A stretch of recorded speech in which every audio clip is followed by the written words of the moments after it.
Светна ламбичката on air во студиото на Радио Лидер FM 107,4. Врнежливо утро, благо врнежливо утро, па жителите на главниот град на нашата земја која се вика Македонија имаат чувство како да се во Лондон. Се надевам дека уживате утринава со фреквенцијата 107,4, но време е малку да ве одмориме од убавата музика со политика. Ни помалку, ни повеќе, мојот глас значи само политика, политика, политика, а некогаш може би и економија. Мој гостин ова утро е Борислав Крмов, пратеник од политичката партија Левица. Ние сме медиум кој не крие дека има центар десно уредувачка политика, но даваме простори на оние кои се разликуваат од она во што ние како медиум веруваме. Борислав, ти благодарам што ја покани поканата за ова интервју. Благодарам на поканата. Вие се истакнувате во собранието на Република Македонија, постојано, нели, говорите, имате и одредени предлози, доаѓате од политичка партија која освои 2 пратеници на последните избори, но приметливо е дека има и одреден раст. Многу ми навела дека растот пред се должи на рейтингот на Димитар Апасиев. Го делите тоа мислење? Па секако да, затоа што тој е најистакнат член на партијата Левица, ама од друга страна ние се пробиваме со нашите автентични политики, така да за двете работи се упрашаме. Значи не е само она што се нарекува... Не, затоа што сме помала партија, не сме имале возможност да промовираме други овака истакнати членови. Ево јас сум сега опозиција, од позиција пратеник, да излезам повеќе у јавноста, да ме чуат кои се моите ставови, познавања и така натаму. Така да со време ќе се промовираат и други, али да, апсолутно голем дел од рейтингот и се заснова на рейтингот на Апасиев, така да тоа го гледате како хендикеп за вашата опција, што само нели еден човек неговиот рейтинг ве влече најмногу напред, или го гледате како предност во овој момент? Па ни така, како да ти кажам, значи нема врска, едноставно таква беше ситуацијата во која што Димитар се искористи можноста која што ја доби на медиумите, посебно околу референдумот, нели? И успеа да се проби. Значи тоа време кое што му беше дадено, успеа да го искористи и заедно со себе фактички ја повлече и целата партија, така да. Значи пак истакнувам, со време, значи ние имаме одлични кадри, со време ќе добијат шанса да се промовираат у јавноста, така да. Генерално на светско ниво, на што може да се види, а и она што, нели, самата историја го потврдува, е дека радикалната левица секогаш зема замав во ситуациите кога работите не стојат добро. Независно дали политички, независно дали економски. Секогаш во историјата радикалната левица, нели оној дел револуционерната левица која вие ја представувате, земала на замав кога ситуацијата била лоша. Тоа значи дека левицата го напаѓа системот само кога него му е паднат имунитетот. Тоа многу наликува на вирус. Тоа многу нешто слично како сега со многу рано со провокација. Да. Па не е некоја провокација. Не, апсолутно не би се согласил, едноставно такви се, ево и ти како да те наречам, како бивши левичар, како бивши марксист, знаеш дека политичката ситуација зависи од материјалните услови. Значи ние кога имаме ситуација на стабилна економија, дали и во социјалистичка држава, еве како во Југославија 70-ти, да речеме од 75-та до почеток на 80-ти слично, апсолутно дека ќе имате и стабилен систем, така да радикални опции, нормално дека, нели, и реформа на систем се бара кога системот не функционира, така да.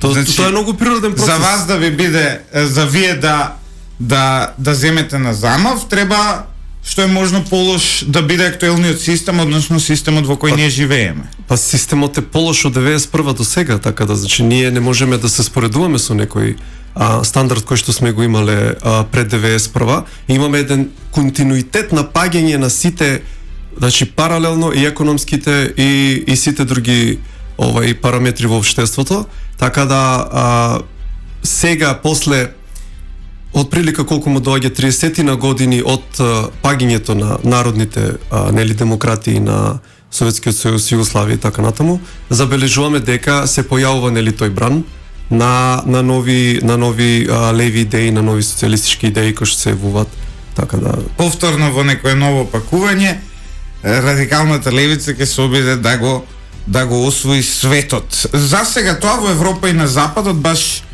и не оди, токму тоа ме интересира. Имате вие соработка со некој интернационална? Па моментално имаме неколку понуди, ама моментално немаме. У суштина нема баш некоја партија пандан на левица во регионот и пошироко. Така германската Делинке би можеле да ја земеме? Па би можеле да речеме до некаде. Инаку баш вака, ја мислам дека сме доста вака политички уникатни. Нешто слично како левица нема, посебно во регионот нема. Левите партии или ти како што ги нарекуваш радикалните леви партии во регионот посебно се сведени на секти кои што од, како да кажам, почнале 90-те години со 20 луѓе, сега уште се 20 луѓе, додека ние за многу краток период бележиме раст, така да ја не гледам падан, ама да, ние разгледуваме понуди, така да во најскоро време наверојатно ќе се прекучиме кон некој интернационал.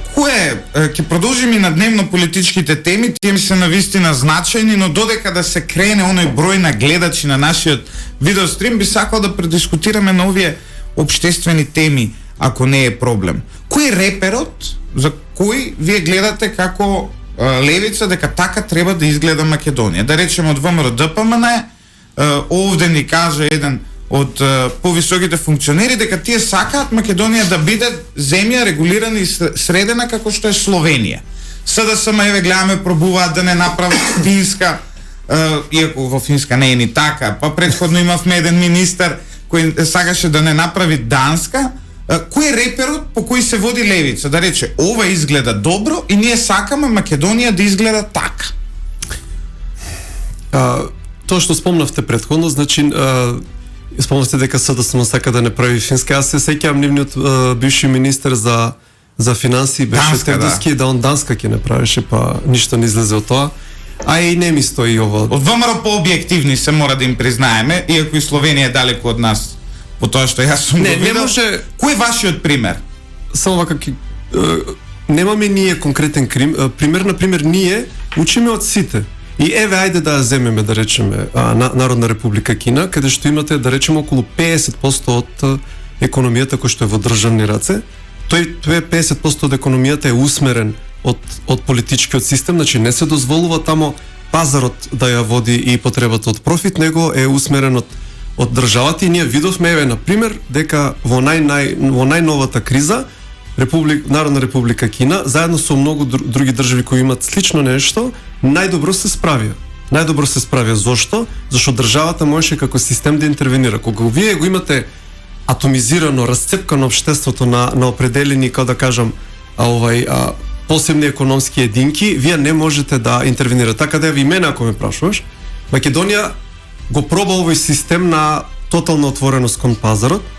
Нашиот приватен сектор е слаб, нашиот приватен сектор не е конкурентен, едноставно и државата е мала и ние се сведовме на еден вид на база на ресурси на западноевропските држави, на база на ефтина работна сила и на дампинг тука зона за нивните најнеквалитетни, например, производи. Значи за пазар на нивните најнеквалитетни производи. Имате исти производ од истата фирма која што се продава во Германија и тука нашиот е со 3 пати помал квалитет. Значи според нас, еве, и учиме од искуствата така, па можеме да го земеме искуството од бившиот систем пред 91-а, ние мораме кога тука најдобро се живеело, кога ние тука сами сме си, вака да се изразам, пластично сме си колеле овца, така. Со амерички пари.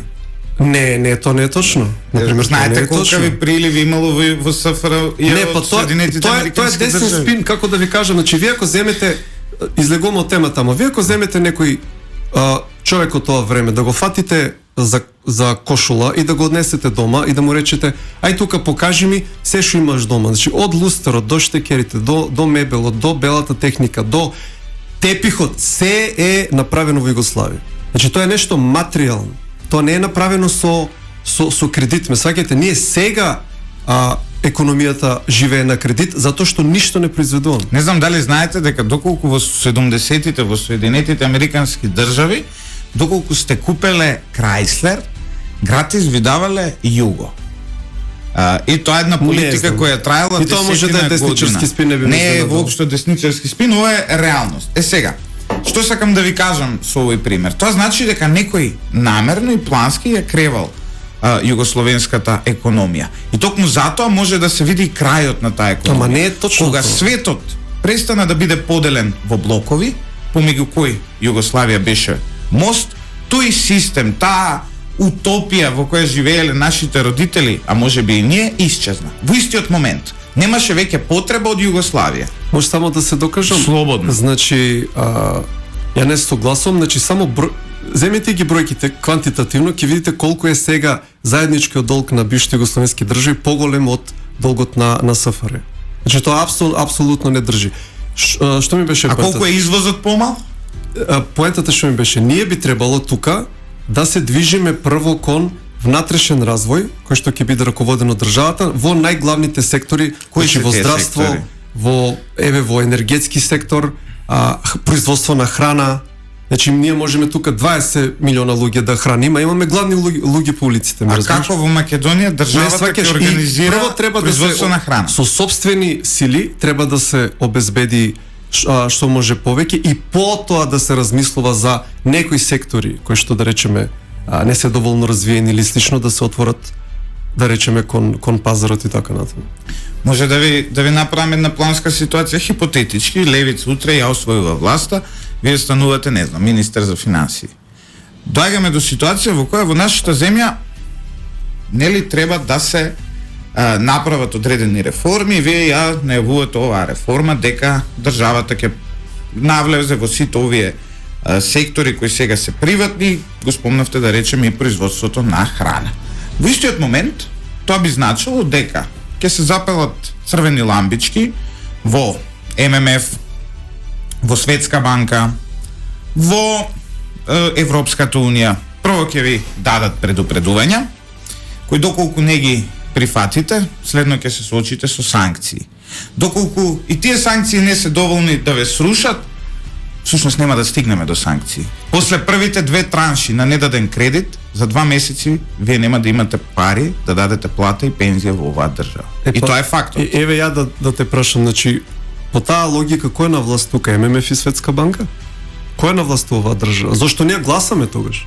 Ајде ММФ нека ни раководи државата. Ова филозофско прашање не е филозофско прашање. Ова е многу конкретно прашање. Слична е ситуацијата со сите влади на како да ви кажам, што е политиката, нели, како беше уметност на можното, како беше. Значи, да, вие треба да бидете умешни и ни сите тие процеси во кои што претходните влади ја ставиле оваа држава во зависност од сите тие странски фактори, едноставно да изменаџират. Ево земете го последниот се крчка сега еден закон за приватизација, еве конкретно да зборим, за приватизација на земјоделско земјиште. Значи околу 20 до 25% од државата практично ќе биде ставена на продажба. И мислам дека едно здружение или беше излезе со предлог кој што и ние го пренесовме, значи таа земја може да се раздели на малите земјоделски производители и да им се помогне со субвенции, ама не субвенции овакви во пари, него субвенции во натура, значи субвенции во семе, субвенции во земјоделска опрема и така натаму, за да се стимулира производството на храна. Сваќате, ево тоа е на пример реден. Значи како? Вие мислите дека тоа треба да се издава под концесија? Да, на ситни земјоделци, да се раздели на што повеќе ситни земјоделци, да не што ќе правиме тука латифундии како во Римската империја, каде што илјадници, десетици илјадници хектари еден човек ќе поседува. Значи, ме сакаш што ти зборам, да, ние едноставно тој систем кај што ево и од ММФ се плашиме, и тука амбасадите не се главни, значи ги гледаме сите македонски партии освен левица повеќе бараат легитимитет кај странскиот фактор отколку кај гласачите, отколку кај народот. Па се потврди, значи се поставува што се потврди. Но видете, се потврди дека во оваа држава не е доволно да победиш на избори. Никола Груевски во моментов е бегалец од Македонија, не е во нашата земја, тој е во Унгарија, но Никола Груевски победи на избори 2016 година и не направи влада. Тоа значи дека во Македонија влада се прави на малку поинаков начин. Никола Груевски имаше и 63 пратеника, па неспроведени попис. И Никола Груевски имаше 63 пратеника и пак ја тераше истата политика како да има 53 пратеника. Значи он не бил умешен со целосна моќ, со 63 пратеника, не можел да изменаџира некои процеси кои после сакаше да ги менаџира со 53 пратеника. Кога го прашав, околу ова вашево прашање, во една наша средба, кога го прашав господинот Никола Груевски зошто вие не направив тоа, зошто не направив тоа, зошто и финално на крај го прашав и за една интересна тема, односно за тоа дали имал понуда од Русија, кога беше нападнат практично со она шарена револуција и сите тоа, да го поддржат русите, тој ми рече дека е имал, но дека ја одбил. Кога го прашав, господине Груевски, зошто ја одбивте таа понуда, ми рече затоа што Македонија е етнички и политички комплицирана држава и не сакав Скопје да го видам како Алепо. Знаете, на што алудирал дека ќе не бомбардира? Не туку дека едноставно ќе почне војна. Дека едноставно може да се случи во главниот град на нашава земја утре да излезат, како што минатата недела излегоа, не знам колку беа, 10.000 радикали, имаше сериозни немири. Ама до кога не ќе го плашиме овој народ со војна? До кога? Тоа е суштината на политиката. Зошто ние имаме служби за безбедност? Како кубурата ќе ги чуваме за период кој ќе ни дое тешко, така, ај никако тешко да ни дое. Безбедност едноставно толку е комплицирана ситуацијата во нашата земја, што не може да обезбедат. Ако Македонија е комплицирана држава политички, тоа е затоа што тие кои што се на власт 30 години дозволија тој систем на етнизација, например, да се форсира, и ја пак ќе кажам, избори ми претходно спомнавме материјални услови, не се прави војна туку така. Значи друга е ситуацијата 2001, друга е ситуацијата сега. Тие плашења со војна сега не поминуваат. Значи вие вака да направите војна, тоа е невозможно. Ко прво нема расположение кај обичните албанци што ќе гинат пак они за белите палати, за фотелите, за мерцедесите на Али Ахмети.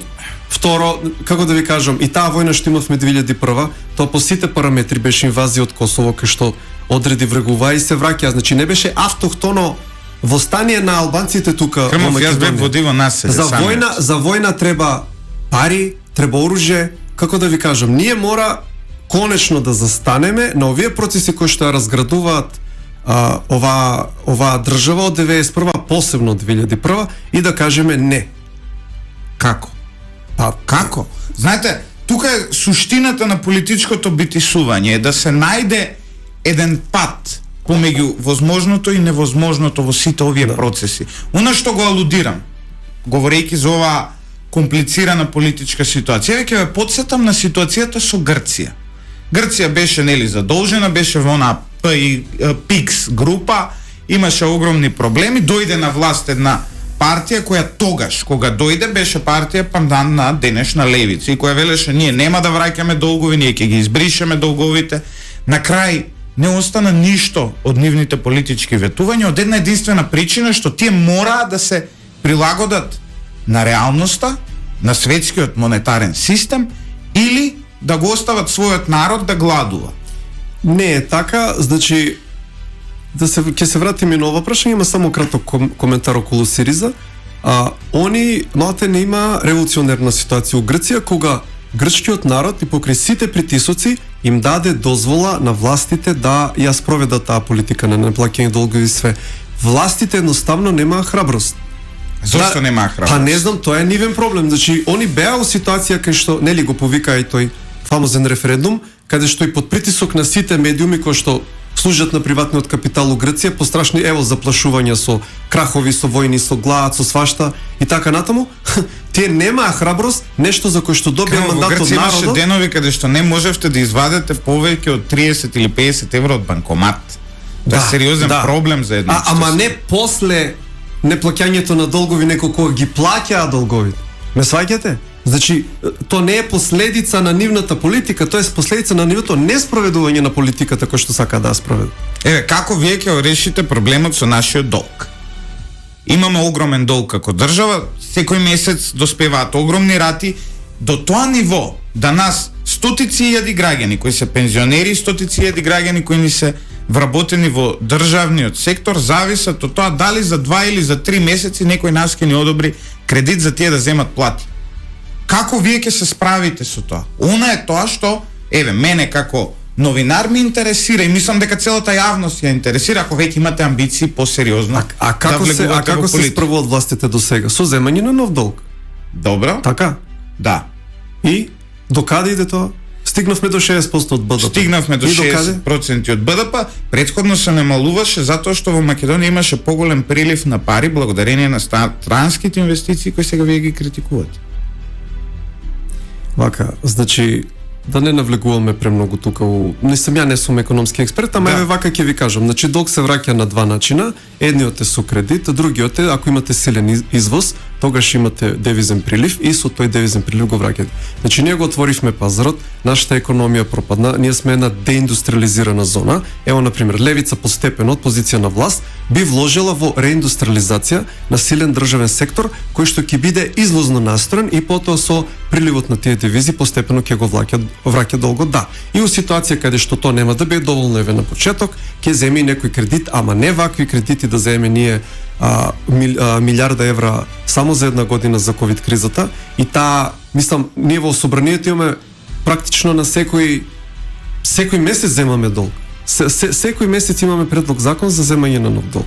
И не се ни размислува тоа како да се анулира, него знаете, додека иде, па кој ќе пукне, како Грција после и шумите и реките ќе ги распродава. Значи, еве ви кажав, значи силен државен извозен сектор, кој што ќе биде баш концентриран, да имаме ние прилив тука на девизни средства со кој што ќе враќаме долг. Наместо само да се подпираме на кредити. Крмо, вие излеговте вчера и сте првата политичка партија во Македонија која се закани дека доколку нели се одржи оној попис, дека вие... Тоа се одржува од први... Да, веќе е почната процедурата, но вие ќе ги повикате граѓаните на бојкот на пописот. Од каде... Знаете, ова е сепак еден радикален чекор со кој практично ги терате граѓаните да се стават во позиција утре некој да ги казни, ако не се лажам. Не е радикален чекор, спроведување на ваков политички попис е радикален чекор кој што ние се сомневаме и имаме силни индици дека ќе темелно сака да редефинира државата и однос со самото тоа што е поврзан подписот на директорот на заводот и за збори дека е политички процес. И сега тука се согласуваме. Накратко околу тие заплашувања, значи ние се повикуваме и ја тоа јасно го кажав и на пресконференцијата вчера, че ние се повикуваме на член 26 од Уставот на Македонија кој што се на Република Македонија кој што се однесува на неповредливост на домот, што јасно кажува дека освен у ситуација кога треба да се открие некое кривично дело или кога имате индици дека ќе сторите кривично дело, со судски налог против ваша волја може да влезе некој во вашиот дом. Иначе во сите други ситуации вие може да не отварате врата. Значи, добре, уставот е над законите. Ќе погледнете низ еве некои луѓе немаат таква опција. Па не знам. Сега ќе им отворам врата, гледам дека се попишува, че им затварам врата, тие веднаш ќе ме забележат дека јас сум одбил попишување и ќе ме казнат со 300 евра. Луѓето ќе мора да бидат, еве тие што немаат нели дупче на вратата на клучалата, ќе мора да бидат покреативни. Така, али у секој случај, еве ви кажувам, тој член ве штити и вие само треба од 1 април до 21 април да не им отварате врата на попишувачите и нема сила оваа држава што може да ве казни. Значи тоа е тотален спин и на крај крајава на што личи наместо властите да му објаснат да го убедат овој народ, нели како дека пописот е потребна како се вика операција, дека ќе тече како што треба, дека ќе биде статистика и така натаму, они прво тргнуваат со закани. Зарем не мислите, се извинувам што ја прекинувам, дека токму со овој пристап на неотварање на врата, вие дури може да им помогнете на властите да го фалсификуваат подписот? Властите се решени да го фалсификуваат подписот и со секоја поддршка на пописот вие поддржувате фалсификат.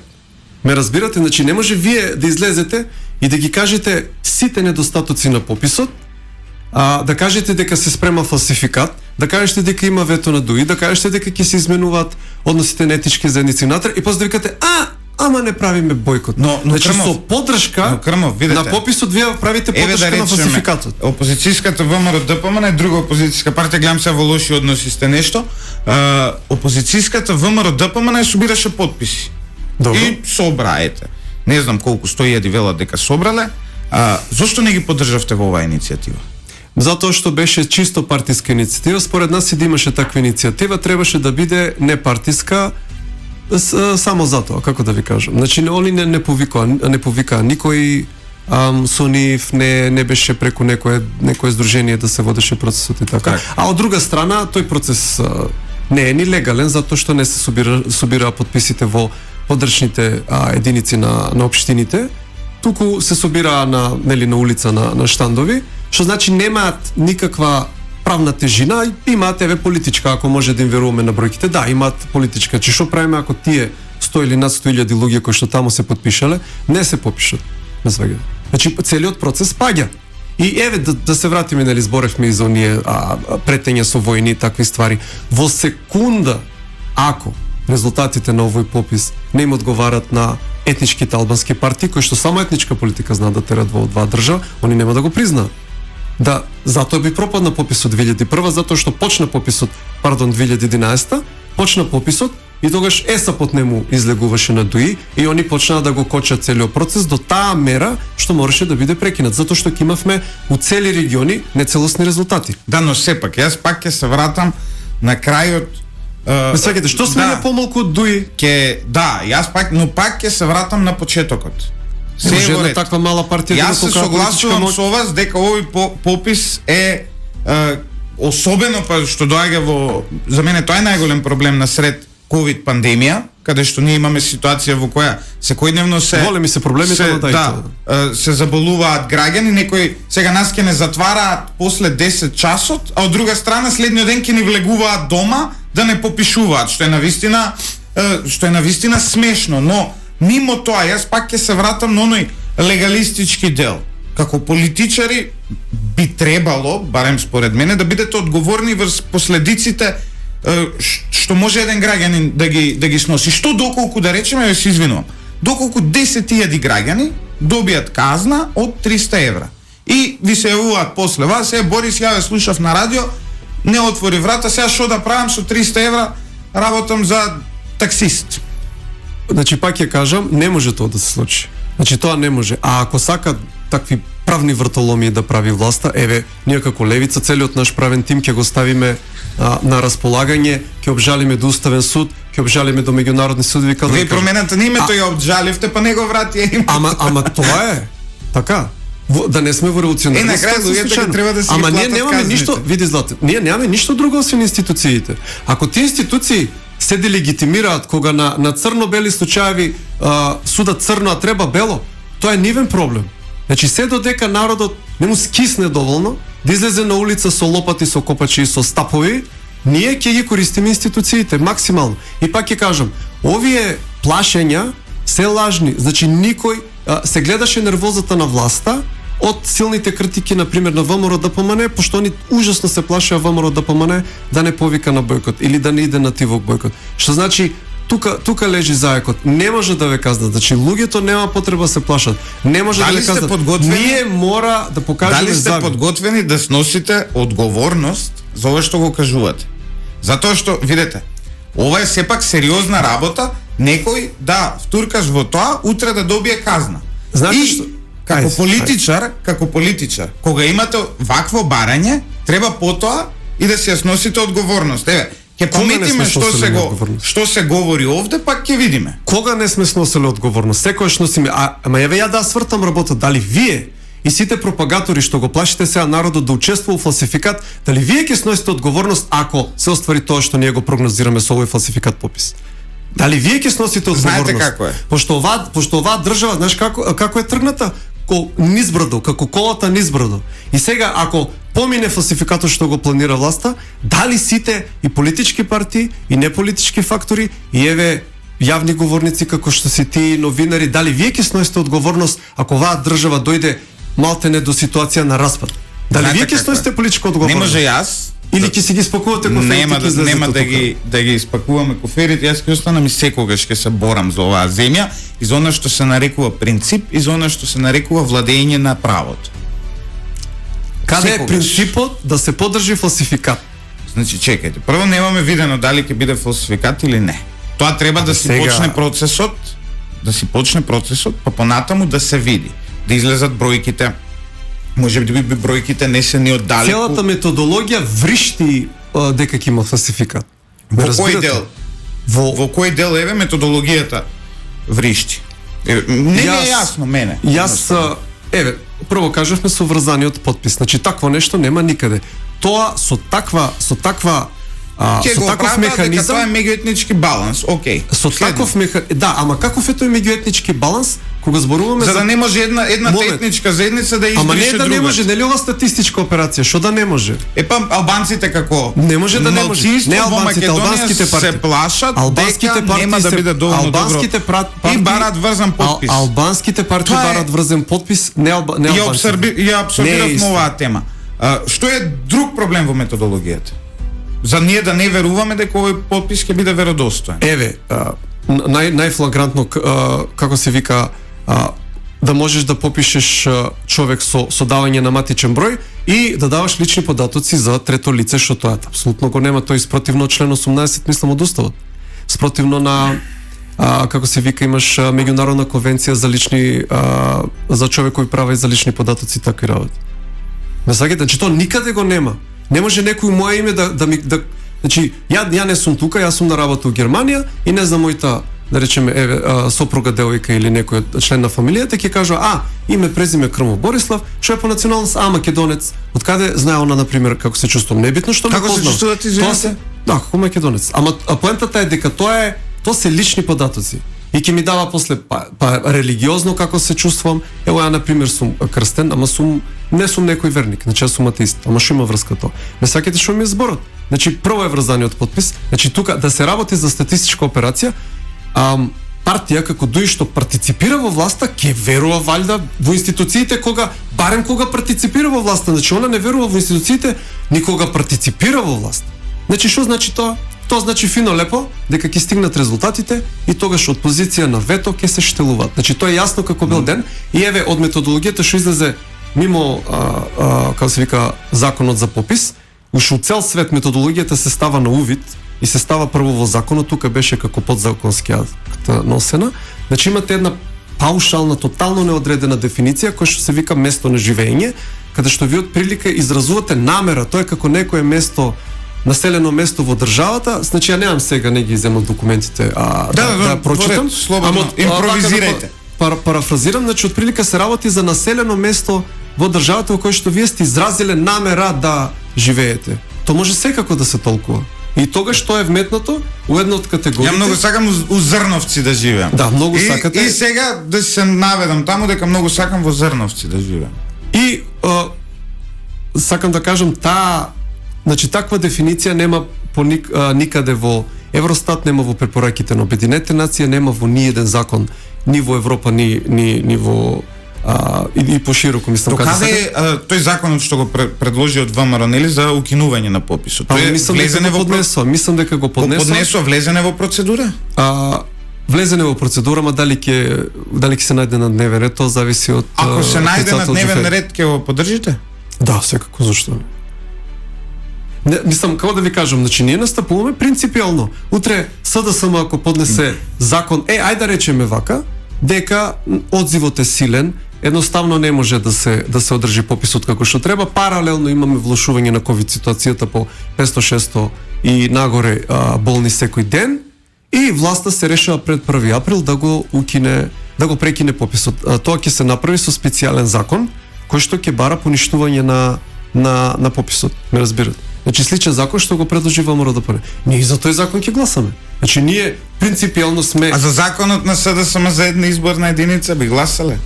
Ако, нели, имаме тука и други моменти, нели, ги изборевме прак, оно, значи ја не сум експерт у таа област, ама да, ако тој закон се вклопува со пошто ние имаме една изборна единица во нашата програма, секако да ќе гласаме. Еве, случај вчера гласаше целата опозиција и позиција, значи мнозинството, заедно во парламентот за закон кој што треба да им даде на тутунарите средства, нели, заради кризата.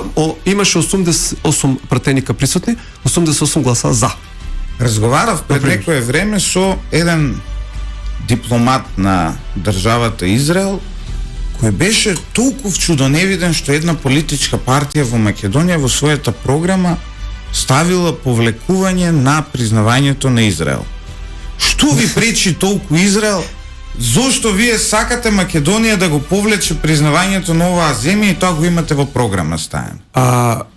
Ме интересира дали тоа ти го покрена како тема или он сам знае? Он сам го покрена, му кажал некој, а на тој некој можеби јас сум му кажал не се амнестирам целосно тука, но ви велам многу чудно ми дојде, вика, што сме им сгрешили на тие луѓе од левица, ние, вика, израелците, сериозна држава, озбилна држава, помагаме во Македонија, системи за прислушкување се набавуваат од нас, и сега, вика, наеднаш, ние, вика, тука, проблем, како ќе го повлечете признавањето на Израел? Сега не знам која е правната процедура, ама секоја држава има суверено право да повлече признавање на друга држава и така натаму како што е сега од Република Македонија сите не применува у Северна или скоро се. Тоа не е повлекување, не сами побаравме од нив. Сами. Ама поентата ми е дека да, како прво има една анекдота за еден амбасадор кој побарал да не признаат како Република Северна Македонија, а доле во потписот на мејлот во кој побарал му стоело Република Македонија. Па тие се изнасмеале там. Зошто сакат Израел? Вака само, значи секој кој што и малку ја познава политичката ситуација во Израел, оваа наша позиција не може да му биде чудна. Значи заради флагрантното кршење на човековите права на палестинците. И толку е муабет. Мислите на арапите?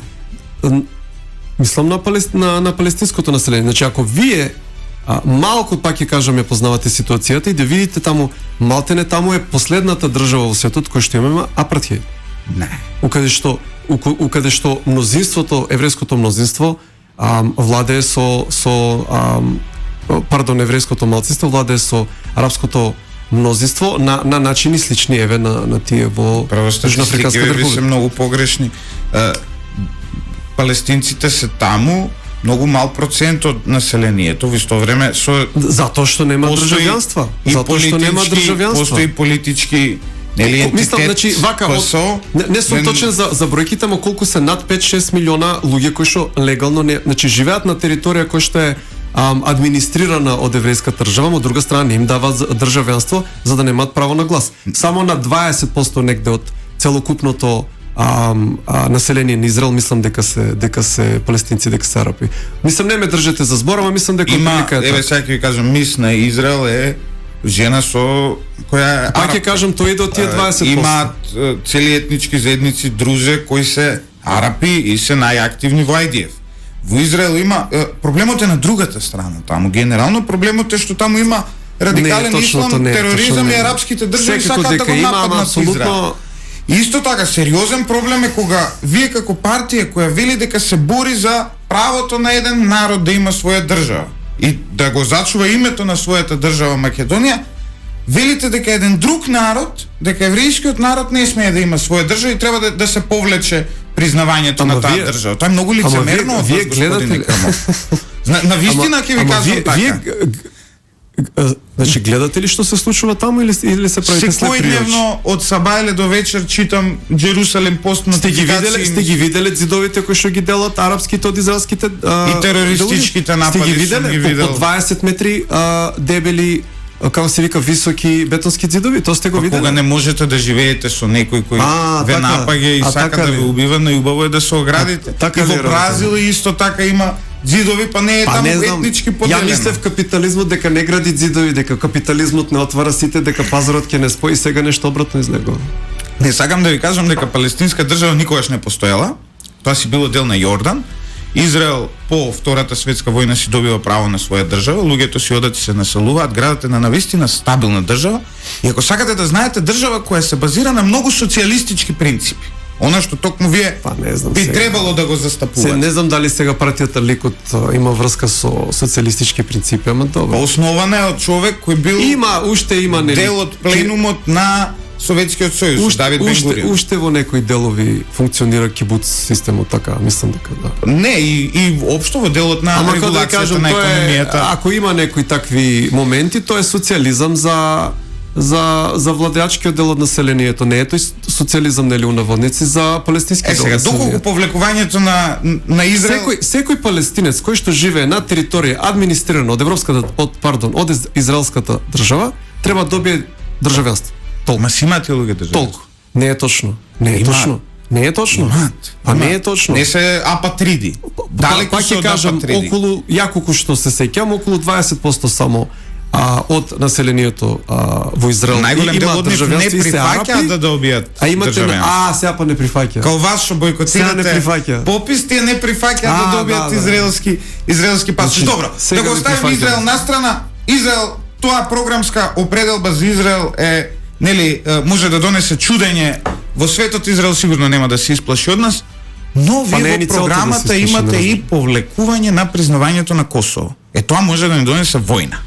Сериозна војна. Ја пак ќе кажам, овој менталитет кој што за жал вие тука го демонстрирате, на овој менталитет на плашливец, Не ова плашливец, ова е на реализам. кукавици не е реализам. Како ќе Апсолутно не се е реализам. протиставите вие на нешто што е реалност? Ние имаме политичка реалност, Пак да. ќе кажам, Златев, зошто имаме бе ние тука служби за безбедност? Ајде ги Ајде, укинеме. оставите ако не. ги службите за Ајде ги, безбедност. како да ги оставиме? Може да направиме Не може една да ги оставиме. паралелна споредба Абе, да не видите може да ги зашто оставиме. нас не бива. Не може да ги оставиме. Имате ситуација монструм. Добро. Фатени на дело. Добро. Ладнокрвни убици, екстремисти, како Добро. убиле деца. Така. Осудени еднаш, Пазаев им вети повторно судење, Фатиме Фета им беше обвинителка, пак ги осудија, пошто она свати, нели, и сите дека тие се виновниците. Добро. После таа пресуда, во главниот град на Скопје имате огромни протести. Протести со тепање на полиција, каде што буквално безбедноста мене како граѓанин ми е нарушена. Не можам ако сакам магистарска да запишам негде на УКИМ, не можам, со камен може у глава да ме удрат. Сега, тоа е првиот дел. Вториот дел, имаме ситуација македонска етничка заедница. Имаме македонски народ, немаме македонска етничка Добро, заедница, македонски народ, навлегуваме во тоа. извинете, албански народ, македонски народ. Се случила ситуација во која изреволтирани од политиката, од начинот на водење на политиката, може би инспирирани од некои политички центри, но на крајот од денот луѓе патриоти влегле во собранието на Република Македонија, направиле проблем. Осудени се на 15-18 години на огромни затворски казни затоа што некој е искубал Шекеринска, а сега 8 години Мјалков ќе лежи за милионски криминал и прислушкување на цела држава. Сега, кај е разликата? Овие се виновни. Албанците излегуваат и протестираат. Овие се изманипулирани, не убиле никого, лежат во затвор и никој не крева глас. Немаме народ на улица, никој не повикал. Ниту вие, ниту ВМРО ДПМН, не никој. Број 1. Број 2. Имаме ситуација во која систематски да се биде македонец во оваа држава станува проблем, но народот не се буни. Без голема политичка партија да организира протест. Значи ВМРО ДПМН не организираше протест која се смени името. Имавме 300 луѓе крамофонде пред собрание.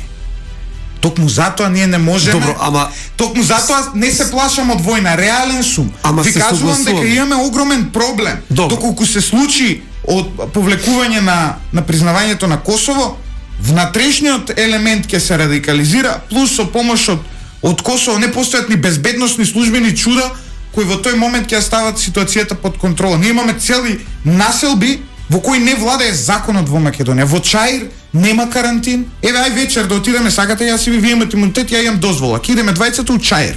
ама што ми кажувате мене, не сме ние на власт? Ме свакаш Ама не се плашам јас, вие ми велите се плашам, ја ви кажам реалноста е таа. Еве се согласуваме. И кој е крив за ова? Кој ги поддржа протестите на Монструм? Алијанса на албанците алтернатива. Чиј коалиционен партнер е Алијанса на албанците Во моментов алтернатива? на Никола.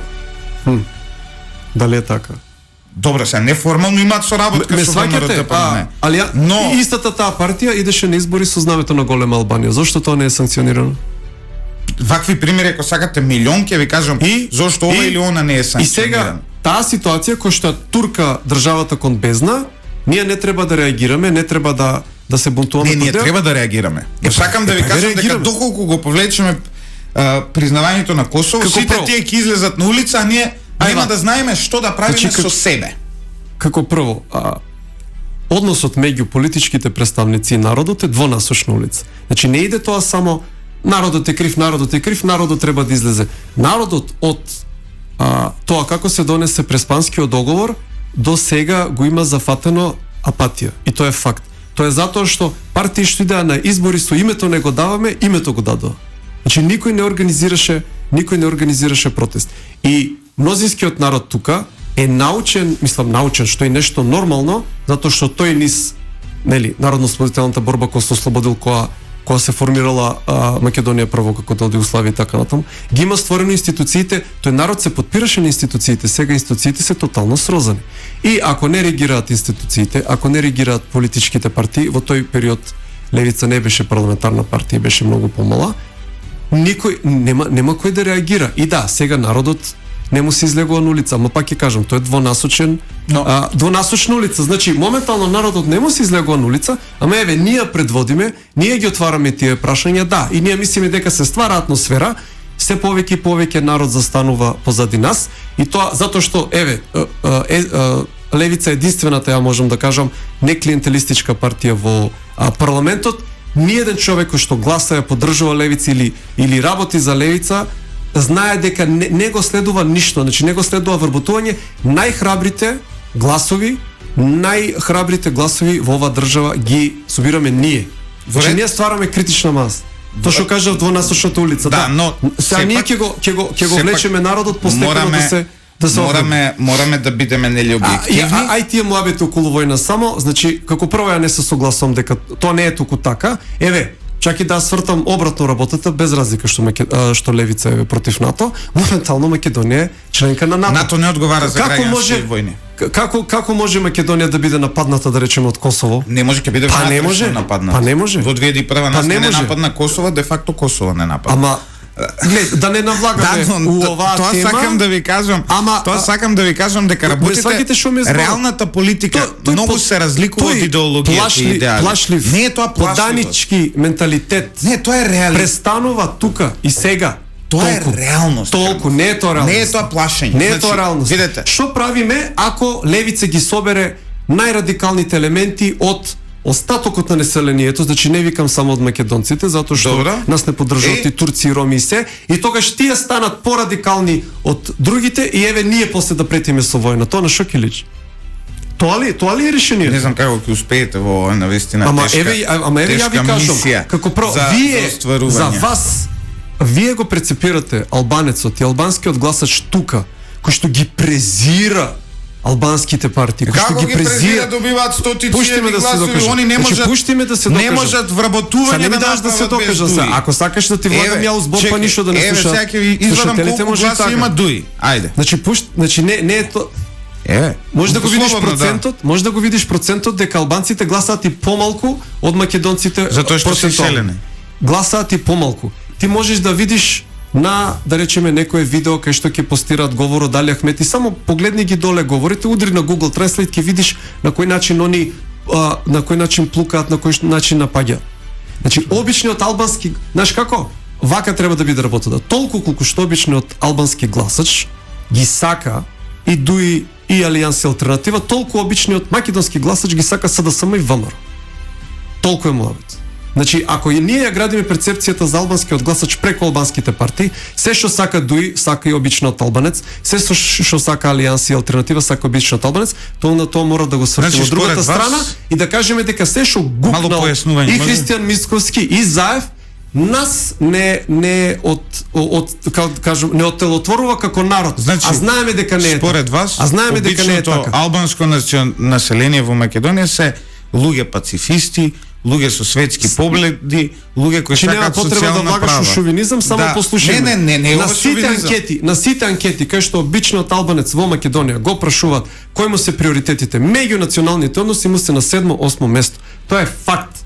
Од 6 до 8 место. Прво се економија, вработување, образование, здравство. Чак на 6-7 место у нивната перцепција како приоритет се стане меѓу етничките односи. Додека кај колку албанските партии, додека кај албанските партии, кај нив меѓуетнички односи.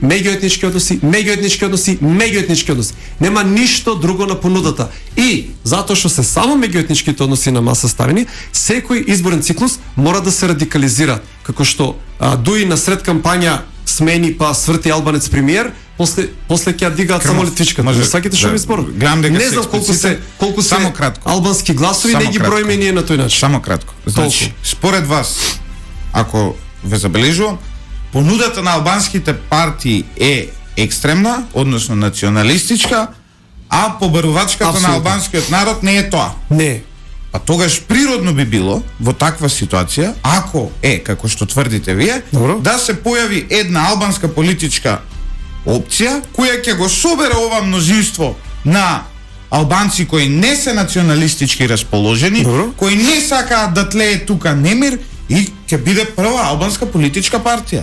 Доколку ова што вие го тврдите е точно, но политичката реалност покажува дека таму имаме ситуација во која сите се борат кој од кого ќе биде поекстремен. Пак ќе кажам, политичките партии се борат. Значи, ја ги спомнав анкетите, вие не ги негиравте. Една анкета немате, една анкета каде што зошто нема албанска опција? ПДП проба да не биде не биде националистичка, заврши со 350 гласови таа политичка партија. И со тоа не се согласувам, значи сега како да јас ви кажувам факт. Значи не би го ставил мислам апсолутно не би го ставил Курти во таа категорија што зборуваме за ненационалист. Ама еве Курти најави дека ќе прави тука партија. Не, ПДП во Македонија која беше таа партијата што згасна, ако се сеќавате. Што произлезе од неа ДПА и така натаму. Добро. Тие се единствената партија кој пред неколку години понудија концепт на ненационализам од страна на албанците.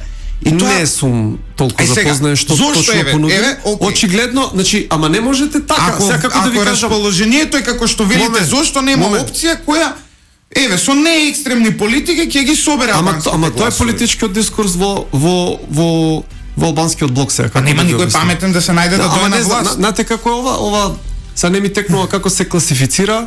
Ова е non-question, као прашање кој што нема врска со темата, ама се поставува за дебатата у темата да се закочи. Значи, не можам ја да знам сега, треба тоа истражување да се прават, да се види зашто, пошто, политичка партија. Ама, на пример, од 91 до сега, политичката, како се вика, политичкото ајде да кажем образование кое што обичниот албанец го добива од политичките партии, пак ќе кажам тоа е двонасочна улица, е екстремен национализам. И вие во таа ситуација секако дека ќе имате потешкоти. Албанците се учат од 91 до сега да не веруваат на македонците, да не веруваат на институциите на македонска држава, да не почитуваат знаме, да не почитуваат химна, да не почитуваат име на државата и така натаму. Ме сваѓате? И вие тешко е да излезете од таа матрица, секако дека е тешко. Ама ево ви викам, ние полека излегуваме од таа матрица. Велите природно кај албанскиот гласач ќе постои некоја скепса, ама мислам дека со време самиот велите дека е тешко да се излезе од таа матрица и согласувам со вас, а треба да се излезе и тоа се согласувам со вас. И треба да се надминат националистичките политики во Македонија и тоа се согласувам со вас. Но сега ќе се вратиме на следното. Како ќе го надминеме сето тоа, доколку се вратиме назад, доколку ние го повлечеме признавањето на Косово? Ки се навратам на тоа. Значи, еве да го земеме. Целата таа радикализација ние само масло на оган ќе додаде. Тезата која што вие не знам дали или не знам дали политичка теза, јас реално политички размислувам. Тезата паѓа у вода, на пример, со самиот факт што гледаш на кој начин СДСМ еве победи и у Арачиново. Значи тоа не е глас за СДСМ, тоа е глас против политиката која што ја терат албанските партии, значи претежно против економската девастација. Веќе не победуваат. Добро, ама зборот ми е зошто толку гласови привлекува. Ме сваќате што ми е поентата? Тоа беше еден вид казна. Значи, не е точно дека таму нема простор, ама еве никој не го користи. Зошто не го користат други албански партии? Не може мене да ме прашува. Ај пак да се вратам на прашањето. Како мислите дека албанците би го прифатиле повлекувањето на признавањето на Косово кое вие го предлагате? Како еве мислите дека албанскиот народ во Македонија, албанската етничка заедница ќе го прими тоа? Ќе рече еј браво, супер. Или ќе рече ова е лошо да идеме на протести. Кој сценарио повеќе вас да се разбие таа матрица која што трае тука 30 години, ќе треба време, така. И викам, не можеме ние тоа, значи левица од позиција, ај вака, ова ме праша и други, хипотетички левица од позиција на власт ќе склучи со албанското малцинство тука социјален консензус, економски консензус, кога вие паралелно ќе го дигнете најсиромашното население, македонци, албанци, турци, роми, срби, власи, сите останати паралелно. Значи за сите е еднакво. Тогаш кога со дигањето на како се вика на економијата, вие ќе створите ситуација за овие национални работи да станат многу понебитни и тогаш без проблем ќе можете да ги решите. Ме разбирате? Значи ние ќе почнеме од социјалното и ќе се движиме кон национално. Так. Ако ме разбираш. Се извинувам, го гледам стримот, има одлична гледаност, морам да признам. Крмо, во однос на повлекувањето на промената на името, тоа е исто една од тезите на вашата партија, вие, нели, излеговте и во самиот процес на промена на името, како и сите поголем дел од опозицијските, да, стои во вашата програма. Го слушав негде вашиот лидер Апасиев, говореше за модалитетот, како би се изведувало сето тоа, преку Обединети нации, преку суд и така натаму. И аз не би навлегувал многу во тие рамки, но дали мислите дека во геополитичките констелации кои ние ги имаме во овој момент како држава, тоа би било можно да се случи? Вака, значи тоа може да се случи. Очигледно дека нема кај другите политички субјекти нема никаква волја за такво нешто. Единствена партија која што има волја за такво нешто е левица. Што значи само левица од позиција на... Проблемот е во нив или во вас? Тука треба да одлучиме. Тоа народот ќе одлучи. Тоа ќе одлучи народот. Но, значи, не мислите дека е малку комплексен овој процес? Не, секако дека е комплексен. И дека може да доведе до изолација на Македонија на меѓународен план. Левица не е, значи, да се вака ме прекинуваш цело време, па мислата ми се губи. Значи, затоа што очигледно дека кај никој политички субјект нема волја, остануваме само ние. Што значи?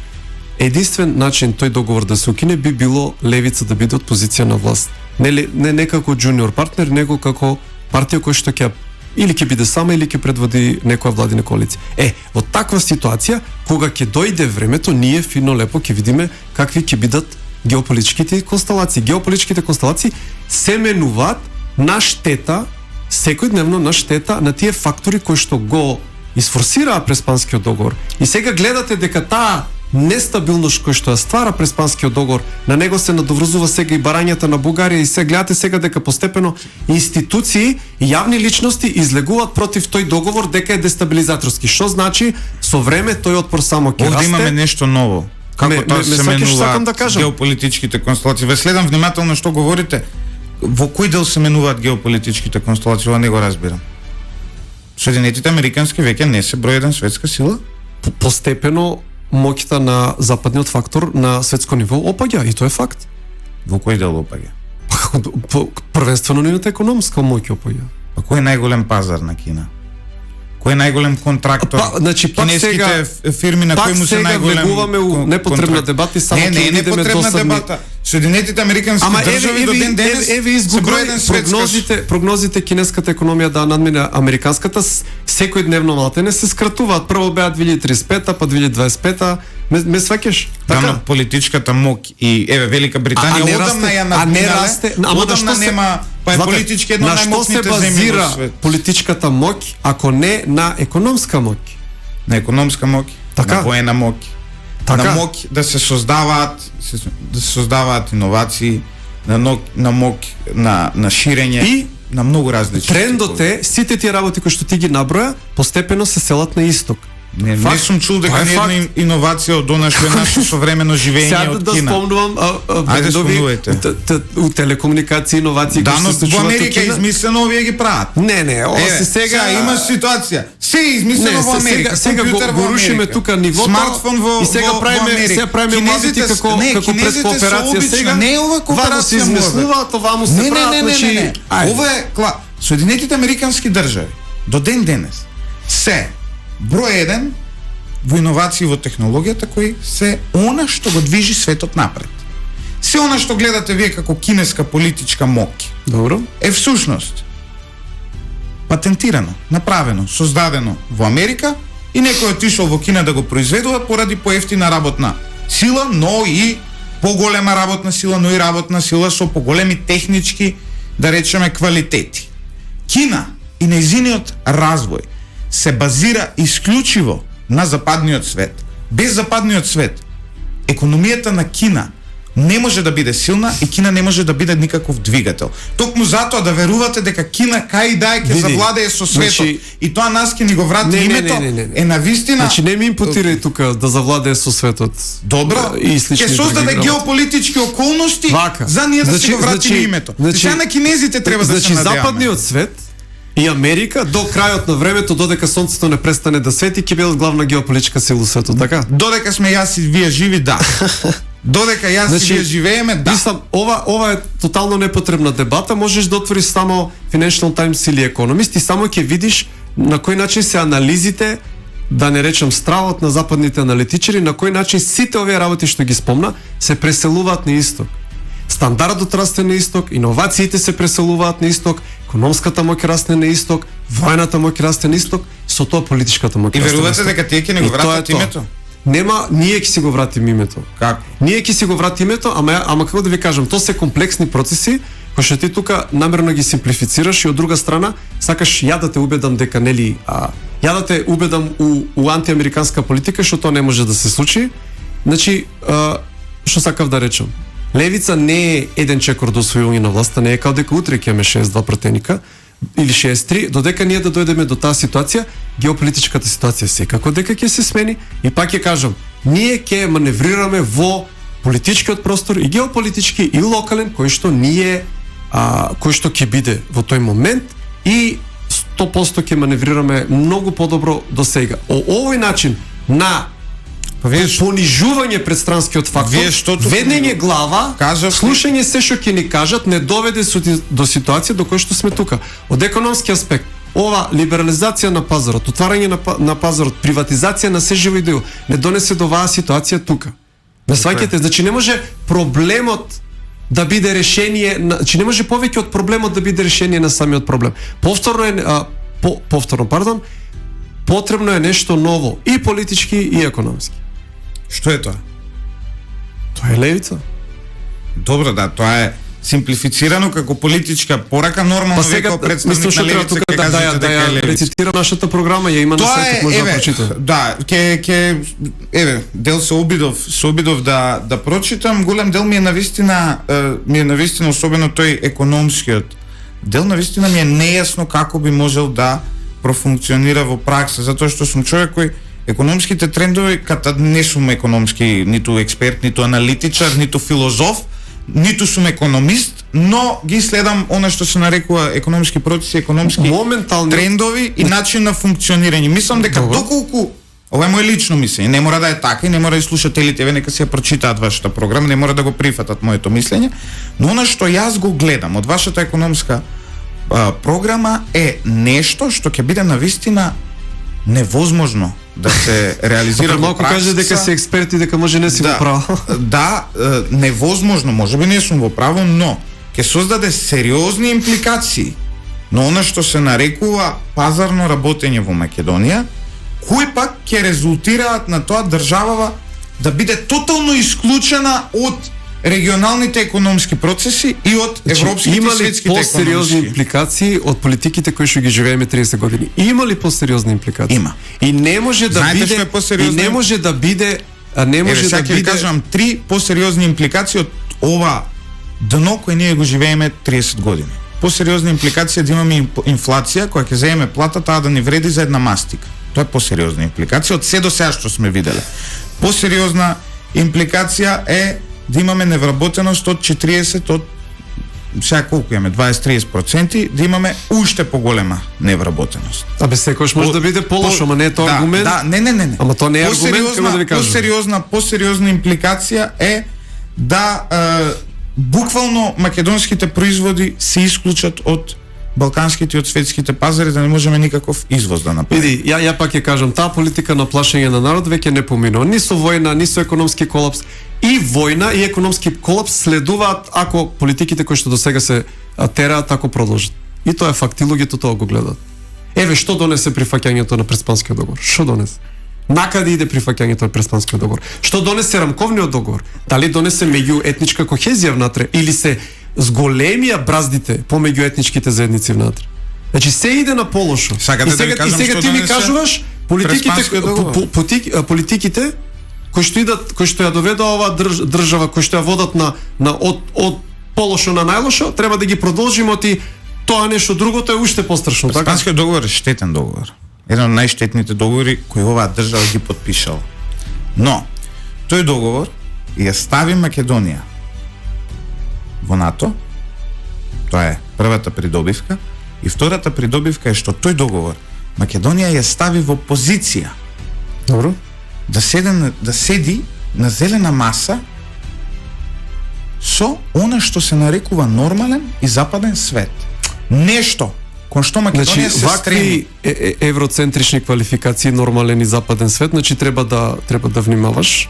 Како да внимавам? Треба да Па кој е внимаваш, нормалниот да. свет? Ако не е европскиот и западниот свет.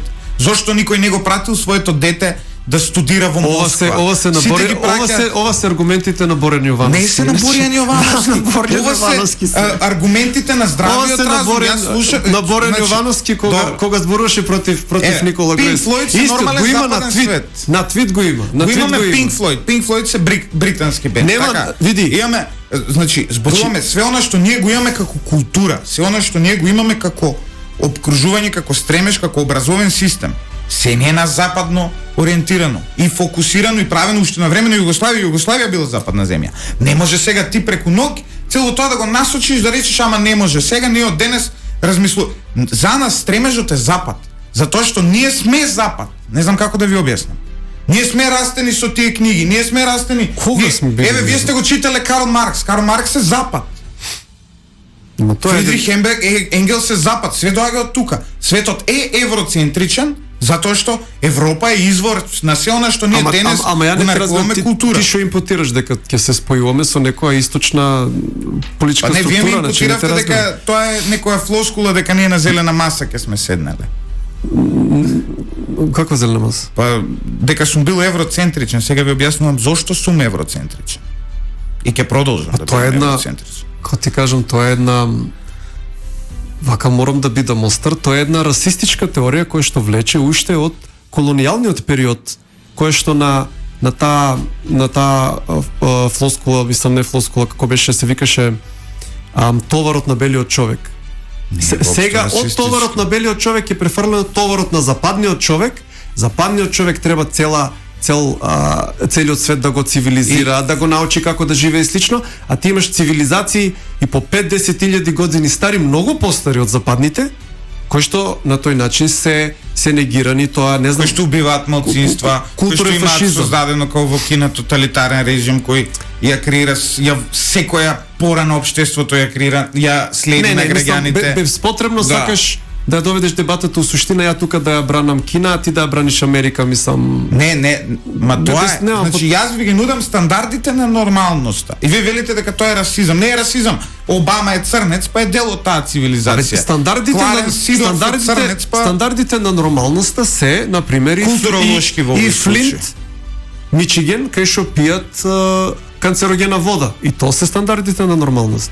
Стандардите на нормалноста беше и тепањето на индијанците у времето и на Обама и на Трамп, кога низ нивна територија требаше да помине нафтовод, кој што тие не дозволуваа затоа што таа територија, нели, а тие резервати се нивни, требаше од Канада нафтовод да поминува низ Америка, кој што ги тепаа на, како се вика, на минусни температури, ги прскаа со вода и им пуштаа диви кучиња, само за да може тој, како се вика, нафтовод нелегално да помине. И тоа се исто стандарди, ама тие стандарди се тргнати на страна. Така. Секој систем има своја аномалија, има и тој. Но на споредбените на конкурентските системи, колку луѓе загина у протестите на жолтите елеци, колку луѓе ги испотепаа таму, и тоа се исто западен стандард. Секој систем си има своја аномалија. И на крај Израел ако го ставиме, и апартеидот е западен стандард. Суштината во она што јас и вие не се согласуваме е тоа дека јас велам дека секој систем си марширање на фашистички орди во Украина и тоа се западни стандарди. Секој систем си има свои аномалии. Проблемот е кога аномалиите ќе станат основи на системот. А тоа го гледаме во сите други системи кои се конкурентски на овој западен систем. Тоа твое мислење апсолутно не е точно. Апсолутно е точно. Погледнете ситуацијата со слободата и демократијата во Русија. Погледате со слободата во Русија.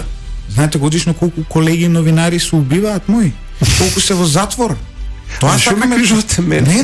Не ви кажувам ништо. Ви кажувам што е конкурентско. Во Америка нема такви случаи.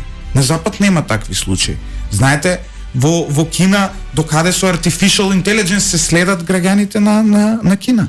Дека таму постои буквално секоја пора од вашето живење е контролирана. А Едвард Сноуден кај се крие? И зошто се крие? Едвард Сноуден се крие и јас и Едвард. Ама зошто се крие? Но Едвард Сноуден е пример дека ти си чул за Призма? За Призма си чул? Општество функционира. Да, функционира. Работите кои ги функционира објави во многу аспекти и по-тоталитарно. По работите кои ги објави Глен Гринвалд во однос на Едвард Сноуден и во однос на работите на NSA. Добро. Американското општество направи, односно американските власти, Конгресот, Сенатот, направија сериозни реформи на системот. И денес тоа следење е сведено на многу помалку. Затоа во Америка се има хаос меѓу другото. Ситуацијата е маргинално подобрена, ама ако тврдиме дека тоа општество се реформира еве на гревовите, нели, но никој не го отру. Ако е така, Сноуден требаше да добие фер судење во Америка, не да се крие во Русија сега. Значи, не знам дали ме разбираш што се случува. Сега немаш дисиденти од исток, сега имаш дисиденти од запад на исток. Како Сноуден, како најголемиот верски лидер во Кина е дисидент. Како Асанж, на пример. Најголемиот верски водеч во Кина е дисидент. Еве Асанж. Што правиме со Асанж? Бегалци политички. Што правиме со Асанж? Добро, имало двајца Асанж и Сноуден. Овие имаат 2000 минатата година пребегани политички. Вие имате, значи, стотици илјадници политички затвореници во американските затвори, за кои што ние не знаеме. Имаш од црните пантери кои што и ден денес лежат во американските затвори за политика, ама ние не знаеме затоа што тоа не го пишува западните медиуми. Како не го пишува за црните пантери? Ја не читав сликата кој што оние пантери. Во Русија не читаме за немцов.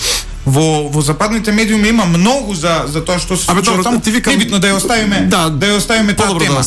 При самиот крај приметливо е дека имате на почетокот, нели, кога почна ново собрание, вие си тргнавте како опозиција, ВМРО-ДПМН беше опозиција, исто така најинтересната тема сега. Да, најинтересното доаѓа, но во даден момент не знам кога почна, не знам кој почна, не ни навлегувам до тоа, видовме едно заладување и гледаме дури и војна по социјалните мрежи помеѓу вас и ВМРО-ДПМН за тоа кој права опозиција и кој работи со Заев.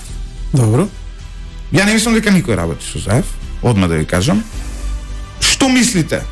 На кому најмногу му одговара тоа, вие и ВМРО-ДПМН да бидете во конфликт? Секако дека ја одговара на власт.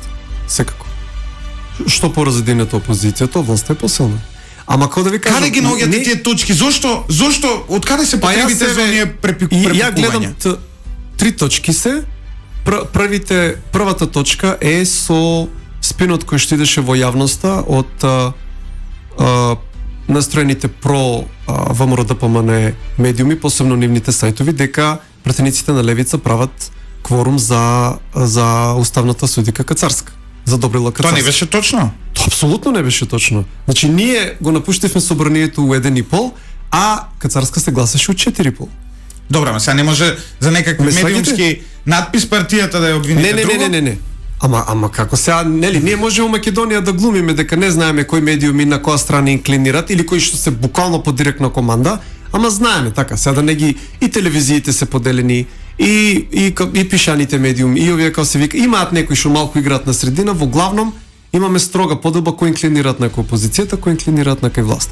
Значи само да се докажам, тоа беше апсолутно неточно, некои од тие медиуми не го ни објавија затоа што не беше неточно. Власта сама си обезбеди кворум со 61 пратени. И структурите на ВМРО-ДПМН апсолутно тоа го знаеа и го пуштија тој спин. Така. Значи, ја не знам ние еднаш да сме го напаѓале ВМРО-ДПМН за нешто што не било точно. Ме сваќате, додека ова беше апсолутно извадено од контекст. Понатаму имате друга работа со како се вика со премиерот Заев, нели, со таа неговата сакаше да провоцира саркастично прашање кое што веднаш беше фатено од медиумите настроени кон ВМРО ДПМН и беше пласирано како факт. И ја имаме истата стратегија на ЗАЕВ скоро, кога каже дека Мјалков се крие у Белата палата, ама сега тоа беше сватено како реторичко прашање и како сарказам, додека во нашиот случај се пласираше како жива вистина. Тоа е вториот момент. И третиот момент е нашиот принципиелен став против законот за лични карти, кој што ВМРО ДПМН во немоќ во јавноста го пласира дека ево сега ние кои што тврдиме дека кој што браниме македонскиот народ, кој што е државотворен народ, да остане македонски народ, во сите документи никаде нема македонска етничка заедница, секаде е запишан како македонски народ и сега ние тука го спуштаме на ниво на етничка заедница и како врв на патриотизам беше представено молење за некоја графа баре малце негде спуштањето на статусот и од друга страна нашите заложби и плюс нели ја објаснував и меѓуетничка поделба ќе створи и така натаму и беше остварено како предасто да ние работиме на ЗАЕВ. Едно од ретките прашања за кои ја немам став. Значи не знам дали треба да има графа или не. Она што сакам само да ве прашам, извинете околу ова. Значи сега ја ви кажувам, се среќавам со луѓето, сам од ВМРО ДПМН од левица, со таква ми е работата, треба да ми даш да се докажам, ја губим мислата. Со многу луѓе. Не се губи мислата, ќе ве вратам само на тој дел. Од ВМРО ДПМН велат некои што ги познавам луѓе велат вика, ЗАЕВ имаше сериозен проблем. Проблемот беше дека тој имаше ветено на БЕСА дека ќе го помине тој закон. Ние токму затоа и го поддржавме. Но вика, велат, од друга страна има сериозен проблем со Грција, затоа што доколку се случи тоа, Грција може да го квалификува како кршење на преспанскиот договор и може сериозни реперкусии, а ЗАЕВ наводно за тоа колку што слушнав од нив, пак ќе кажам, изворот е од таму и странски амбасади притискале тоа да не се случи, за да не биде ставен во прашање преспанскиот договор. Сега, немоќта на ЗАЕВ да го испорача сето тоа, би значала, според нив, пат на владата, односно повлекување на БЕСА од таа влада. И со вашите амандмани, кои јас сметам дека веројатно и тие сметаат, знаат дека не е некаков договор, дека се принципиелни, но со вашите амандмани тоа е спинот, убаво го пишавте спинот. И неовозможувањето да дојде ова на дневен ред, практично се спасила владата на ЗАЕВ. Не велам ја. Мислам дури ни мојот извор не велеше дека вие свесно сте го направиле тоа, но гневни се на таа ваша позиција. Дојде некој ви кажа, немојте вака, ќе падне владата.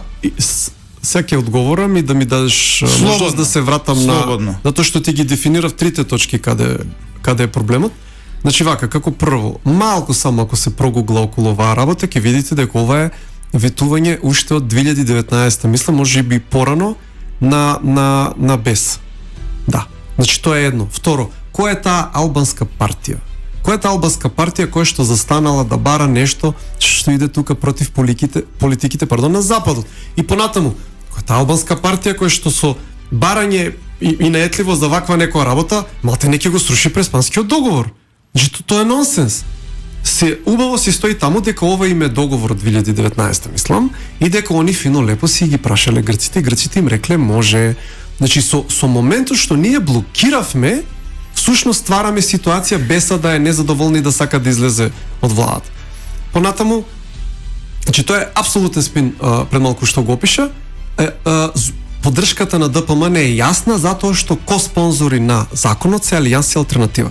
И толку е мобет. Алијанс и Алтернатива им се потребни на ВМРО ДПМН за локалните избори и едноставно нивната поддршка за овој закон не сакаат да си го иритираат или сегашниот или ти викаш дека не е идниот коалиционен партнер. Толку е муабетот. Сега, дали мислите дека во ред, тоа е вашата теза, јас не е теза, може да се изгугла. Да, може да се изгугла, еве како што велите. Значи, они 2019 ги прашале грците рекле може. Мислите ли, ги видовме тие точки нели на несогласување кои ги кажавте во однос на ВМРО ДПМН? То се 3. И свативме дека се штетни. Знаете што свативме? Свативме дека сите ги почна ВМРО ДПМН, тоа свативме. Добро, сега ако има овде човек од ВМРО ДПМН ќе рече вие сите ги почнавте и ќе се расправате до крај. Не правевме ние спин дека они прават кворум, они правеа спин. Нивните медиуми ја пренесо, значи знаат они, убаво знаат дека таа изјава е саркастична и дека е реторичко прашање, ја пренесо како жива вистина. И потоа пак ќе кажам последниот, сега немаме повеќе факти, имаме едни факти. Дали размислувате, еве за две работи ќе ве прашам уште произлегува. Чудно е како ми произлегуваат цело време нови прашања од вашите излагања. Стимулативен разговор прилично. Прво велите, ВМРО-ДПМН нели се обидува да најде албански партии, токму поради тоа го поддржа овој за локалните избори, потребно. Сега, дали мислите дека било која политичка опција во Македонија може да дојде на власт без коалиција со албански партнер? Моментално или општо, или како ме прашуваш? И моментално и општо теоретски да може ВМРО и СДС да направат коалиција и ќе дојдат на власт, но тоа е практично. Ама еве и Груевски имаше 6 партеника, па шо? Дали македонска партија, еве, ВМРО-ДПМН или СДСМ може, или Левица, еве, и вас ќе ве стам, иако имате само 2 пратеници во моментов, било која партија, дали може да направи без албански политички блок? Нашата цел е тоа, ама во Вашата цел е... Нашата цел е ние да обезбедиме сами мнозинство, ама секако сите етнички заедници ќе бидат застапени во Левица. И сега ајде да речеме хипотетички, Левица има 63 пратеника, од нив 25 пратеника или повеќе не се од македонското мнозинство. Ето ти. Тук имаш и Бадинтер, имаш се што ти треба. Имаш и албанци, еднопартиски меѓу етнички систем. Ама така треба да биде, значи ние треба држава идеолошки да спориме, а не етнички, а не само етнички. Каде иде тоа оваа етнизација, каде не води? Добро, но реал политички во овој момент сега. Дали е утре ВМРО-ДПМН може да дојде на власт доколку нема албански партнер, не може. Предпоставувам. Како да ви кажам, они колку пратеници и колку гласови ќе имаат, они зависи од нивните политики како се поставуваат, така да како да ви кажам. Теоретски, ако имаат други политики, можеби и може, а можеби хипотетички да речеме, да застанат цврсто против Преспанскиот договор, да имаа многу од работите кои што кои што само условно се залагат и материјално да се заложат, можеби еве ќе има ситуација за 6 пратеника, што не може да го знае. Добро, во однос на другото прашање кое ми произлезе од се ова, чекај, што беше више, толку стана и долг разговорот. Околу колку трае моментално? Колку зборуваме? Веќе сме повеќе, ако не се лажам, разговараме 1 час и 29 минути, скоро 1,5 час. Колку ти е рекордот? Интензивен разговор. Па немам броено досега, да го бориме, но навистина пријатно ми е да полемизирам со ова Скрмов. Би сакал да ве прашам околу цела оваа ситуација со локалните избори кои ни следуваат во ноември. Сега гледаме еден спор околу тоа дали да се користи она за фингерпринт.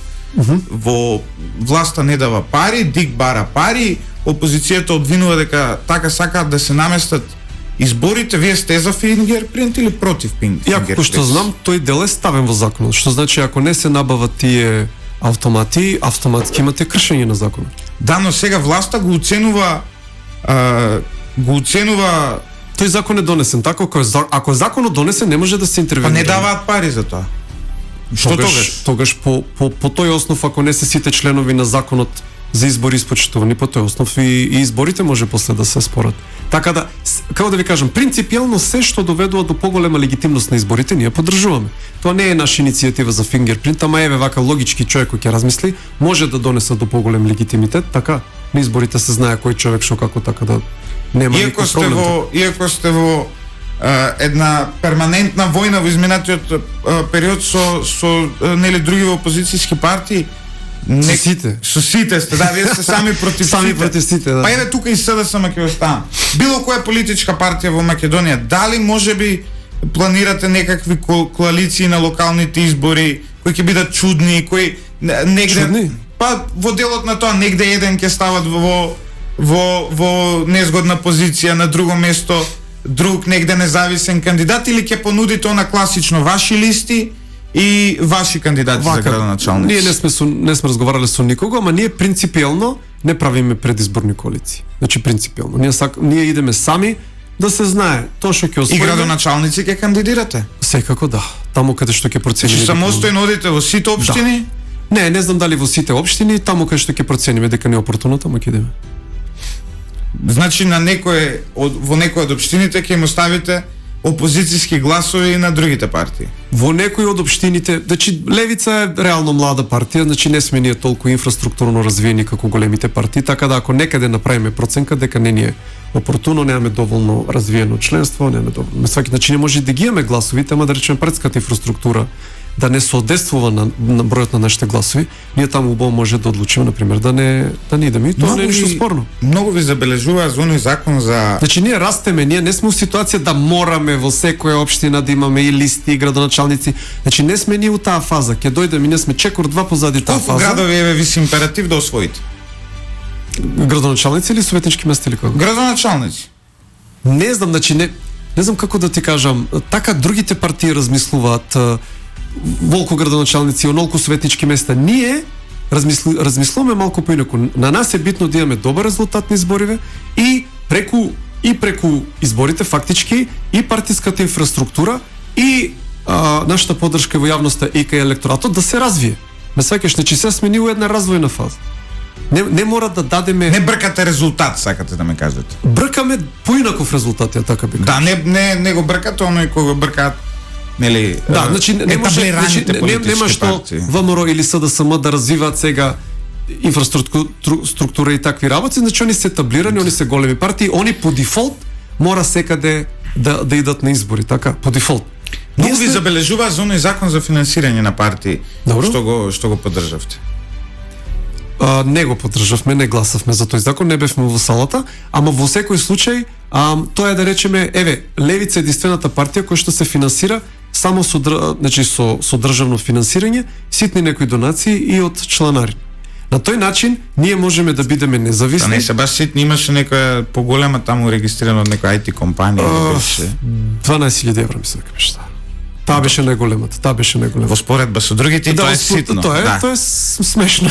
Во споредба со буџет на граѓани, го имав ја ова прашање, веќе еднаш го одговориш, значи така, што се случува? Не, вчера го читав, извинете, Петрица Рачини напишал колумна, вика, ќе ви го парафразирам. Што сте го читале него? Не, јас мора се да читаш. Аз сум должен да проверам, што би рекле нашите источни соседи кои мислат дека не сме соседи, туку дека сме едно.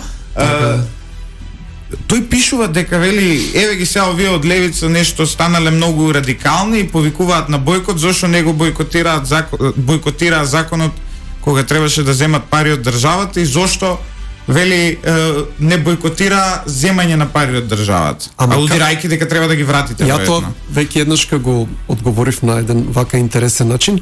Значи ние во ситуација кога сите други политички партии се финансирани од крупниот капитал и го се повеќе или помалку виновни за корумпираниот систем кој што нели го имаме, ние сме фактички како еден вид на герила. Ме разбирате, значи од друга страна имаме една империја која што не гази, а ние како герилци, они на нас сега ни викаат, ама зашто пушките не ги продадете и со парите не им купите леп на сиромашните? Значи со што ќе се збориме ние? Со што ќе се бориме? Значи реално за вие да организирате партија, за да вие да организирате организација која што е спремна власта да преземе, потребни се пари. Така. И сега ние свесно бегаме, пак ја кажам, од како се вика финансирање од крупен капитал и се подпираме само на членството, на ситни донации и на тие државни пари, меѓу другото, зашто ги користиме ние? За да, значи, ево сега и кампањата ќе биде од тоа финансирана, значи ние финансираме кампања, имаме канцеларии, отвараме, трошоци по локалните ограници за луѓе кои што работат за Левици и така натаму. Значи таму идат парите, не идат на друго место, што значи они сакат пушките да не ги земат. Сакат единствениот инструмент кој што го имаме за да се бориме да не го земат. И после ќе кажат, не можете да се изборите. Па со што да се избориме? Вие ги имате Косово и Израел на Ама ние имаме ситуација да ние со микромали трошоци правиме резултати пута 10 од големите партии. Значи ние колку што потрошивме за изборите на Facebook рекламирање, СДСМ трошише дневно. И пак нашите постови имаа поголем реч, имаа поголем. Ма добро, ама сега ајде Не да сакате ли шум избор? вашиот коефициент на интелигенција и на заев, вие сте у пол позиција. Добро, сега значи не има навлегуваме тука такви повеќе квалификации. фактори, има повеќе фактори на Ме стабилност. разбирате, Да. значи ние немаме право. И СДСМ има право да рече, гледај овие колку паметен Значи, лидери имаат, ние гледај какви сме. Ние немаме право да идеме со 50.000 евра на избори.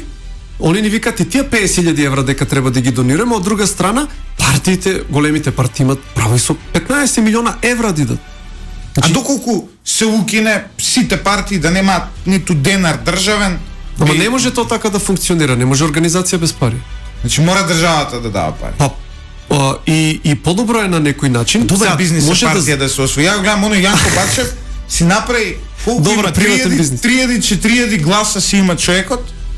Колку зема таму на избори, него годишно не знам 15.000 евра му следуваат, ако не се лажам. Сега, па тој ќе си ги подели по 15.000 евра и така е сам во партијата. 15.000 евра на 12 месеци, него му доаѓа 1500 евра плата. Имате антиестаблишментско расположение Добар во Македонија. микробизнис е Ако партија. нема таков државен механизам, како ќе израсне мала партија? Мала партија уште у старт е осудена на пропаст.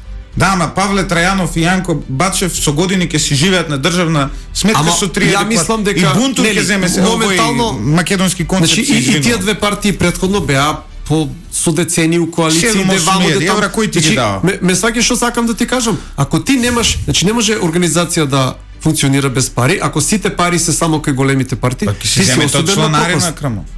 Ќе си имате членови, еве вработени луѓе во левици има многу, ќе се издвојуваат по 1000 кога ќе живеат ДПМН и СДС само членари, тогаш и ние. Од тоа живеат. Само имаат ситуирани не би членови. И многу членови. Не би рекол. Да, имаат и донации нормално за волја на вистината. Не знам на која страна да фатам во однос на ова прашање и можам да кажам дека и таму треба некој цензус да има сега. Пак ќе кажам, има злоупотреби. Има некои политички партии кои се ултра мали, а заработуваат. Ние на пример би предложиле на избори, да коалиции пред избори законски да се невозможи, да се знае кој колку тежи на пазар. На пример. За да прекине оваа кооптација на малите партии кои што се случува. Крмов, ти благодарам за ова интервју. И благодарам на тебе дека беше доволно провокативно за да го задржи вниманието на граѓаните кои перманентно гледаноста како е, добро. Па добра бројка. Имаме задоволителна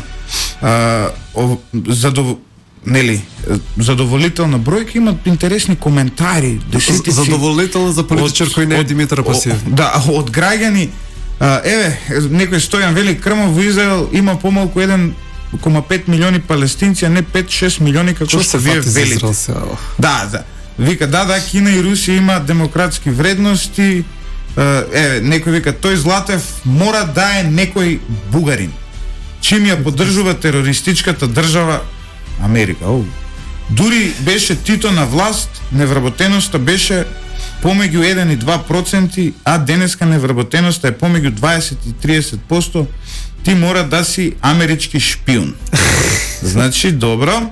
Златев, ти си најголемиот идиот кој што ги брани американските криминалци кои убиваат милиони намерно народ. ги бираш тие коментари што се најкритични. Значи, Милан Јосифовски, ти благодарам на сите овие комплименти. Инаку, еден амерички шпион заработува месечно според некои статистики на американската држава околу $200,000 годишно. Се надевам дека еден ден може би ќе стигнам до тие пари.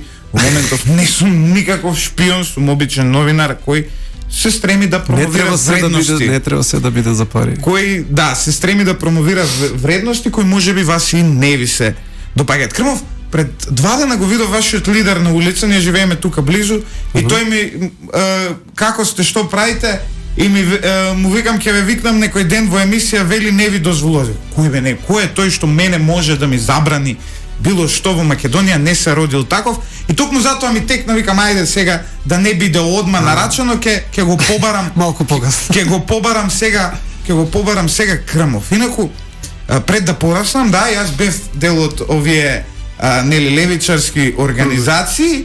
Не се сеќам дали беше 2009 или 2008 пред да се формира Ленка, организацијата која претходи на левици, имавме една дебата за тоа дали да го примиме тогаш младиот правник Димитар Апасиев, кој беше председател на некаква организација која, ако не се лажам, се викаше Магна Карта. Имавме цела една таму мейлинг листа во која гласавме дали Димитар Апасиев треба да се прими. Голем дел го обвинуваа дека бил националист, дека бил ваков или онаков. И на крај го изгласавте, така? Не се сеќавам како зашто, јас знам само ја дека гласав за. Значи, тоа веројатно нема да ме стрелате сега ради тоа. И ти и сите кои што сте го изгласали сте направиле одличен избор. Се надевам дека нема да ме стрелате сега кога ќе дојдете на власт, пошто листата за стрелање ви е долга. да. Барем што тој и секој ден се зголемува. Во таа мейлинг листа дека сум си ја купил.